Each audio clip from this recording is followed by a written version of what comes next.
Hello tout le monde. Alors, un nouvel épisode de la série sur le fil rouge proposé par Sophie Créa. Donc, a priori, suite à un échange avec certaines de ses abonnées, Sophie donc a proposé ce fil rouge pendant 12 semaines. Elle a choisi 12 items, 12 contraintes ou consignes. Je préfère consignes que contraintes d'ailleurs, c'est plus joli. Et donc il est question de chaque semaine proposer que chacun puisse faire une réalisation, une création en respectant ces consignes. Donc certaines ont choisi un format unique pour les 12 consignes, certaines voilà, choisissent le support de leur choix, différent à chaque fois. Libre à chacun, il n'y avait pas de consignes restrictives sur le format choisi. Alors moi j'ai choisi des ATC, comme voilà, je précise pour les personnes qui découvrent la chaîne ou qui découvrent cette série de vidéos. D'abord parce que c'est un format que j'aime beaucoup travailler, qui est assez, voilà, assez petit, mais en même temps il y a quand même la place de réaliser des choses quand même dessus. Et puis j'aime bien ce principe, moi quand j'en fais en dehors de ce type de challenge, je fais très souvent des séries de 3. D'abord ça rentre bien dans les pochettes pour les ranger. Et puis voilà, je sais pas, je trouve que c'est un chiffre que moi je trouve harmonieux, en tout cas sur un groupe de création. Donc voilà, et puis souvent des fois je n'ose pas, je cherche des idées sur lesquelles faire les ATC. Donc là du coup bah, c'était tout trouvé, c'était l'occasion d'avoir 12 ATC à réaliser et de prendre plaisir à réaliser 12 ATC. Donc j'en ferai une série, ça sera la plus longue série que je ferai, une série de 12. Elles auront toutes le même nom, je pense qu'elles se rappelleront fil rouge, pas très difficile. Et puis ensuite voilà, bah, le numéro 1 sur 12, 2 sur 12, etc. Comme les numéros des semaines concernées par les étapes de ce fil rouge. Donc, cette semaine, alors beaucoup de blabla, sûrement parce que du coup, on arrive sur un thème voilà, qui m'est pas forcément très confortable, hein, mais je me suis dit, il est hors de question en tout cas pour ma part, de sauter une des semaines. L'idée, c'est de le tenir en entier. Il y a beaucoup de monochrome dans ce fil rouge. Monochrome, ben, j'ai fait les premiers pour ce fil rouge. J'en faisais jamais. Voilà, donc là, double... Alors pour le coup, consigne, contrainte pour moi, c'est qu'à la fois c'est un monochrome, mais en plus un monochrome rouge, qui est, comme je le disais la semaine dernière, vraiment une couleur que j'ai beaucoup de mal à travailler. Donc, puis alors du coup, j'en ai pas beaucoup. Donc voilà, ben, c'est parti, j'ai cherché, j'ai fouiné, j'ai du mal à être inspirée. Donc du coup, ben, ce que j'ai trouvé me convient, mais alors du coup, ça va être quelque chose de très simple et très rapide. Mais peu importe, ça changera des fois où c'était plus élaboré. Alors, j'ai déjà découpé donc le dos pour mettre au dos de ma carte ATC. Dans le magazine Daphné Diaries que j'ai à côté de moi, je me souvenais qu'il y avait quelques feuilles de papier décorées qui étaient offertes, donc, dont un avec des énormes cœurs, mais façon dessinée à la main. Donc du coup, j'ai découpé 4 qui me plaisaient, comme ça. Je vais ancrer. Hop, ça vient là, petit tampon.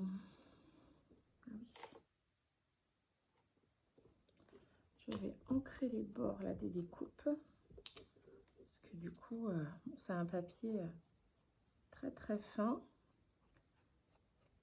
Je ne savais pas si je le collais sur une petite feuille cartonnée pour en faire un die cut, mais finalement, c'est pas gênant qu'il soit fin.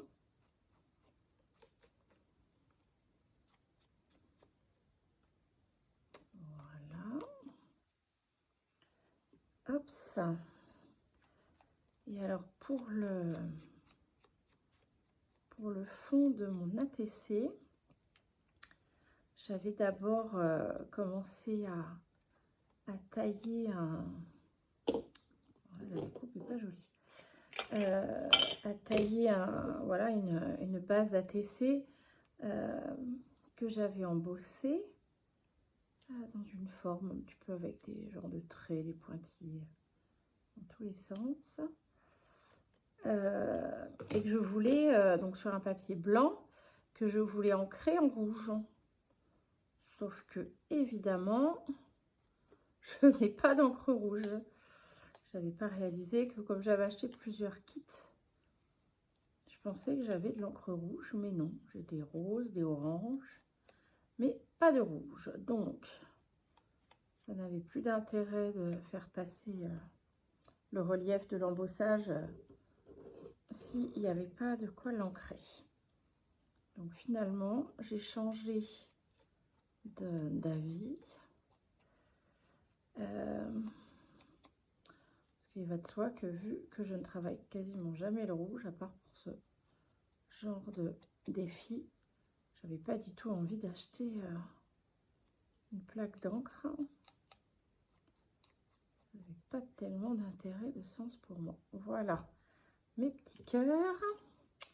Donc, en feuilletant mes carnets, je suis tombée sur ce papier imitation mûre en brique rouge. Et alors, du coup, ça m'a donné une idée. Je vais poser mes cœurs comme ça sur le mur.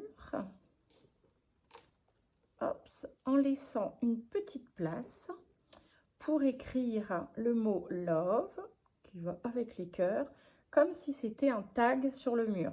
Donc j'ai essayé de l'écrire dans un marqueur qui sèche pas vite et de le faire baver pour faire ce souvent, voilà, on trouve des mots écrits un petit peu à la va-vite, à la bombe sur les murs. Et il y a ces coulures comme ça, je trouve ça assez représentatif des graphes un peu sauvages. Donc voilà, je voulais essayer de reproduire ça. Donc c'est parti. Est-ce que j'ancrerai pas aussi, puisque mon tampon est sorti, ma carte mûre. Il n'y a pas à dire, hein, d'ancrer les bords d'un papier tout de suite, ça... C'est fou, hein, ça donne tout de suite, je trouve, un autre niveau de finition. Allez, c'est parti. Oh, ça c'était resté ouvert. J'espère que c'est passé. Oh, par contre, oui. Dès que je travaille avec l'encre, c'est... Enfin, surtout moi, quoi, je m'en mets très vite plein les doigts. Je sais pas comment font celles qui toujours travaillent très proprement.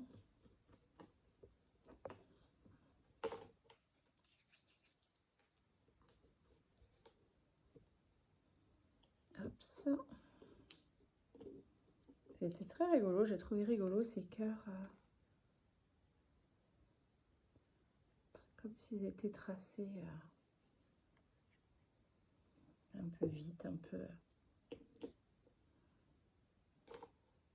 Du coup, ça allait bien avec le principe du tag un peu sauvage sur le mur.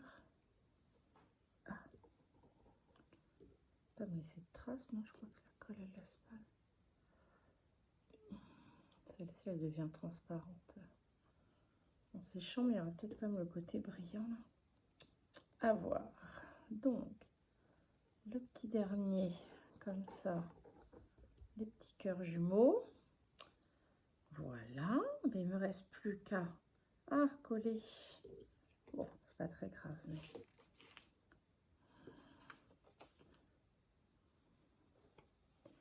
Je vais le faire maintenant comme ça. Après, je termine vraiment avec le dernier coup de crayon sur ma carte. J'aime beaucoup à chaque fois que je fais des créas où il y a un fond mûr.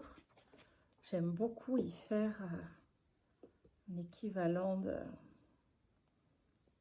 de graphe, hein, d'écriture comme ça. Je sais pas pourquoi. Mais c'est pas la première fois que j'utilise ce principe, cette idée. J'admets que le mur tout de suite m'inspire ça. On va en mettre partout. Voilà, bah, je crois que ce sera la série la plus simple. Alors, c'est parti. Alors, c'était un feutre de calligraphie. Puis également, j'ai un peu la lumière en sens inverse.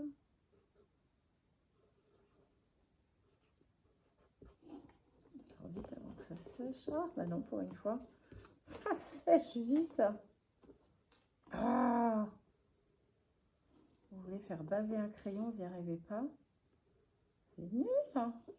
Un petit peu quand même. Hein. Ça fait pas du tout si sale que prévu. Hein. Là, sur le papier où je l'avais testé, ça devait être un papier légèrement plus glacé. Du coup, ça coulait. Oh, c'est moins drôle si ça coule pas. Bon, bah écoutez, qu'est-ce que je fais? Je me dis que si j'en rajoute, genre si je pchite un peu d'eau pour le diluer, ça risque d'être un carnage. Non, je vais pas en rajouter. Je vais laisser ça comme ça. Un petit peu plus d'ombre sur le mur. Et puis je vais m'arrêter là. Ça sera certes très court, mais je la trouve satisfaisante comme ça. Ce petit morceau de mur. Et bien voilà mon monochrome rouge avec des cœurs. Voilà, un nouveau challenge pour moi et une nouvelle page du fil rouge de réaliser. Eh bien, à la semaine prochaine pour une réalisation libre avec œillet et breloque.